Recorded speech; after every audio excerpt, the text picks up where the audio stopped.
On him. Well, first of all, he's a Ukrainian. Okay? The Ukrainian fighters come to fight. I had Potomac. Potomac fought Devin Alexander in St. Louis. A lot of people think we beat him. We beat Devin. So I know that most of those guys are very hungry. They're hard workers. They listen. I mean, they work super hard. And I had Potomac. I had to send him away from Don King training camp. Tell me, you got any friends, relatives in Florida? Go to Florida for a week. You know, that's the first time I ever done anything like this. Tell a fighter to leave the training camp. Get out of here. You're training too hard. I never seen a fighter train that hard. So I had to send him on vacation. Don said, why would you tell a fighter to leave?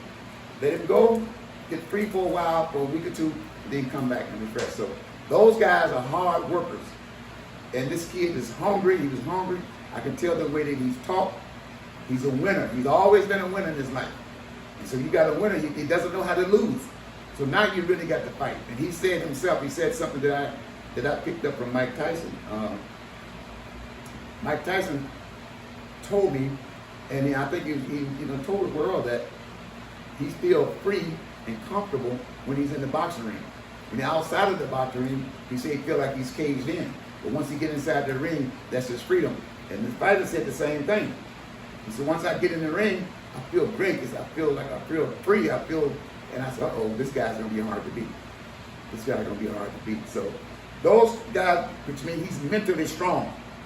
He never lost before. He's mentally strong. You get a guy that's mentally strong, you heard me say it many a time, fighters in the head. So he's confident, mentally strong, and victorious. Okay, yeah. He seems to have all the qualities that Joshua doesn't have. The mental part of boxing, being the southpaw, just the ability to dart in and out. Really good fight. Really great performance. Yeah, his mindset is so powerful. Into this, he got a mindset kind of like Evander Holyfield. Holyfield is so mentally strong, just unbelievable, a warrior like that. He's such a great warrior, and because his mental fight is in the head. Muhammad Ali was very mentally strong. And so you got guys like that. You heard me mention about the old trainer out of Detroit by the name of Luke Burgess. He used to tell me, he said, Stacey, he fought Willie Pep. He said, you only need a jab, a left hook, and a right hand, and conditioning, and the rest of it is in the mind. And I've seen him take Class C fighters and beat Class A fighters mentally because he trained the mind. He pushed them mentally. The late trainer, Panama Lewis, also reiterated it to me years later about the mind. He wasn't really a left hook, right hand man, but mentally he could push a fighter. So this kid here is mentally strong. And he's very skillful. Even if he wasn't as skillful, and his mind is as strong as it is, he still could win the fight. Yeah. You mentioned a lot about training the mind. How do you train the mind? Well, it all depends on the individual. One of the mental things that I see with Joshua is, it seems like to me he's trying to, maybe that's his personality, I don't know, but it seems like to me he's trying to impress a satisfied mainstream society. It seems like he want to be a mainstream society type fighter. Boxing is my sport. Boxing is what I like. Boxing is where I make my money. But boxing is not as refined as I am. And it seems like to me, this is what he's trying to get across. Well, when you got guys like Joe Frazier, Mike Tyson, all of them, they cursing and hollering and telling you what they're going to do and all that kind of stuff. Well, he's trying to be the opposite, Now, Sugar Ray Leonard was the same way. Basically, he was the same way outside the ring. Big, pretty smile, wink his eye. When that bell ring, killer. He's cold killer. So you can't. So if you're gonna be like that, you got to be able to do it inside the ring. And if you can't do it, then you better start working on that attitude type thing and know what you're doing. We are in the hurt business, okay? We're not in the refinement business, okay? We're in the hurt business. You got to have that. You have to have that attitude, and especially on that level, or in the level, you got to have that attitude. So I don't think he has it. I watched him. He came in the arena, looking at everybody, red, big, bright, pretty smile, smiling, waving, kissing babies, shaking hands, and all this kind of stuff. And you getting ready, just like Mike Tyson did, ready to go fight Lenny Lewis. Same thing, walking in there, smiling at everybody, and kissing folks and going, hey, like you going for a walk through the park. You ain't going to the park. You're headed to the killing floor. Okay, so the same thing with Joshua.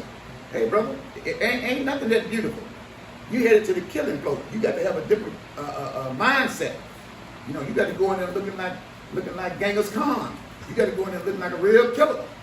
Okay?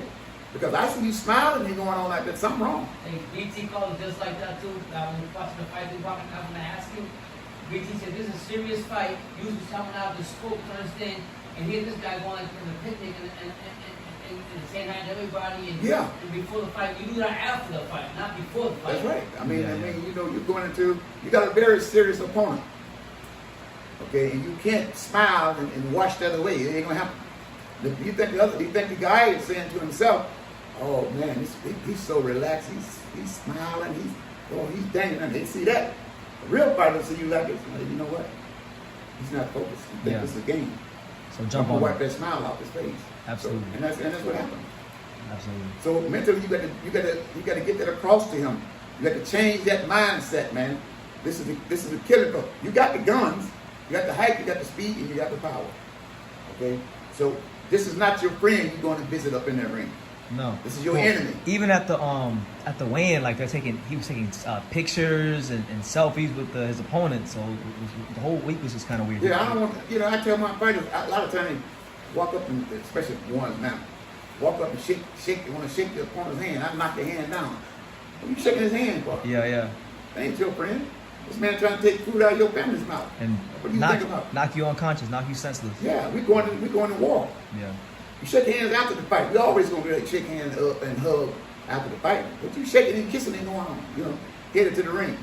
You know, this thing is real, and that's what I teach my fighters. It's real. So you know, it's you know, a lot of guys. You know, right now these new guys are like, "Oh, you too hard. You do this." The game is hard, brother. When you get inside the ring, it's hard. And when the fight is over with, the fans is going with the women. Why they betrayed me? No, you betrayed yourself. So you're going with the women. You got to understand that. Okay. I don't think you understand all that. No, he doesn't. You mentioned